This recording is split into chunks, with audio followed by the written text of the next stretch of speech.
Yes, what's good? So today, sumagit muna ang pasyal ng bata. Alright? Kahit anong astig mo sa pag-hustling, dapat pinapasyal mo rin yung kids mo.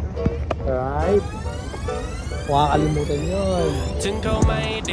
Kumbaga, kahit anong achievement na naaabot mo o nakakamit mo ngayon, syempre congrats.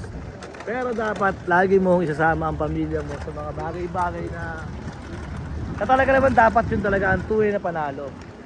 Kasama yung family mo. Alright? Kahit bago kotse mo, bago motor mo, makapal yung ginto mo, pero kung hindi mo rin pinapasyal yung pamilya mo, yung anak mo, hindi ka tunay na astig nun. Hindi ka tunay na gangster nun, par. Diba? Tawag doon, makasarili ka pa rin. Sa totoo lang.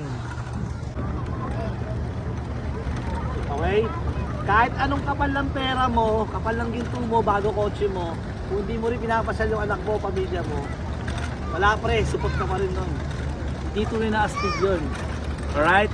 Reminders lang yan sa lahat ng mga naging astig, mga famous dyan. Kara yung kotse, kapal ng ginto. Diba?